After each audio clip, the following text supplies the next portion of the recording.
My name is Sirisha.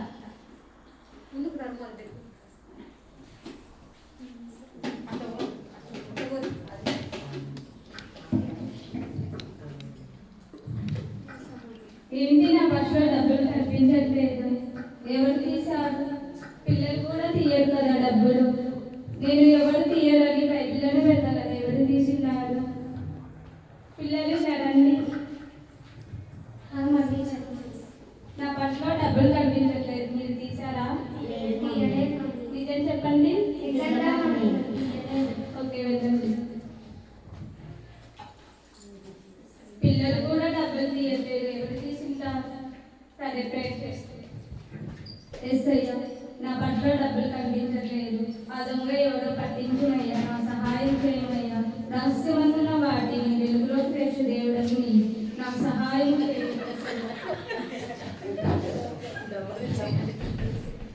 Pratyusha కవిక ఇప్పుడు మనమే అమ్మ పట్ల డబ్బులు గమనించామని మనం చెప్పకూడదు, సరేనా? సరే. ఇప్పుడు మమ్మీ మిమ్మల్ని దాన్ని కూడా పిలుస్తారు. ఏంటి డస్ట్బిన్లో ఇన్ని చాక్లెట్స్ కవర్స్ ఉన్నాయి, ఎవరు వేసుకుంటారు? పిల్లలు ఇలా రండి. చెప్పండి. ఈ డస్ట్బిన్లో చాక్లెట్ కవర్స్ ఎలా వచ్చాయి? అది మమ్మీ మా టీచర్ స్కూల్లో బర్త్డే అని మాకు చాక్లెట్స్ పంచినాను. అవునా, మీ టీచర్ బర్త్డే? అవును. మీ టీచర్ ఫోన్ చేస్తాను, మీ టీచర్ కొనమని అడుగుతుంది. మమ్మీ అడగండి మమ్మీ, ఎందుకంటే మమ్మీ బర్త్డే పార్టీలో మేడం బిజీగా ఉంటాము. అయితే రేపు మీ స్కూల్ దగ్గరికి వచ్చి మీ మేడానికి మంచి గిఫ్ట్ ఇస్తాం, మీకు పాఠాలు బాగా చెప్తున్నాం కదా. సరే మమ్మీ. అమ్మయ్య, ఇప్పటికైతే తప్పించుకున్నాం. పొద్దున ఇప్పుడు మనం స్కూల్ డుమ్మా ఉంటాం, ఎట్లాగే సరే. ఒకరికేమో గరిపినొప్పి,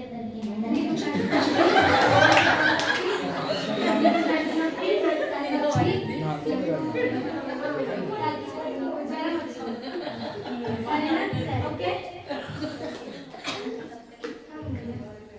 ఇప్పటికైతే పడుతుంది.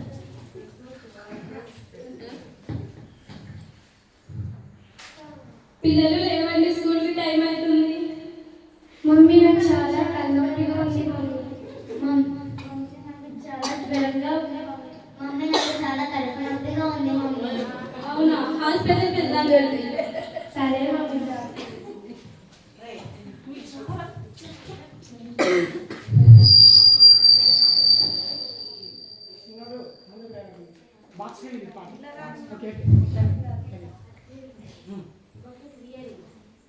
హాస్పిటల్కి వెళ్దాం రండి. మేడం, మీరు మా పిల్లల టీచర్ కదండి, మా పిల్లల క్లాస్ టీచర్ కదండి? అవునండి, మీరు ప్రణీత వాళ్ళ మదర్ కదా? అవును, నిన్న మీ బర్త్డే అని మా పిల్లలు చెప్పారు. Happy birthday ma'am. నాది లాస్ట్ మార్చే బర్త్డే అయిపోయింది కదా? అవునా, మా పిల్లలు నిన్న మీ బర్త్డే చాక్లెట్ ఇస్తారని చెప్పారు మేడం. అవునా, ఒకసారి వాళ్ళ దగ్గరికి వెళ్దాం కదండి.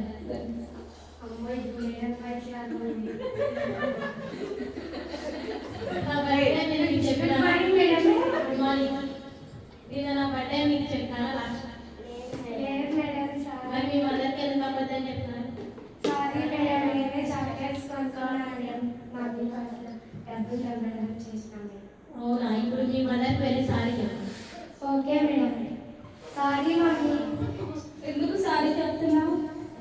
మేమే మమ్మీ ఈ పట్ల నుంచి డబ్బులు తగ్గడం చేసి ఎందుకు దొంగతనం చేశారు? నేను అడిగినట్టు ఇవ్వనా? సరే, ఒకసారి క్షమిస్తున్నాను. దేవునికి సారీ చెప్పండి. సరే మమ్మీ. ఏసయ్యా, మమ్మల్ని క్షమించండి, ఇంకోసారి దొంగతనం చేయము. మీరు ఇప్పుడు దొంగతనం చేసినారు, కానీ మీరు ఎవరు చూడరు అంటున్నారు, కానీ దేవుడు ఎప్పుడు చూస్తూనే ఉండాలి పైనుంచి. అవును మమ్మీ. మీరు ఇప్పుడు ఒక అబద్ధం చెప్పడానికి ఒక అబద్ధం కవర్ చేయడానికి ఎన్ని అబద్ధాలు చెప్పాల్సిన వచ్చిందో కదా? అవును మమ్మీ. అబద్ధాలు చేసేవాళ్ళు, మోసం చేసేవాళ్ళు దేవుని రాజ్యములకు వెళ్ళరు, అగ్నిగుండంకు వెళ్తారు. సరే మమ్మీ, ఇంకోసారి మేము తప్పు చేయము. మీరు బాగా ప్రేర్ చేసుకొని మీ ఫ్యామిలీ మెంబర్స్ని మంచి పొజిషన్లో పెట్టాలి. Okay mummy. సరే, ఇలా ఇప్పుడు ఇలాంటి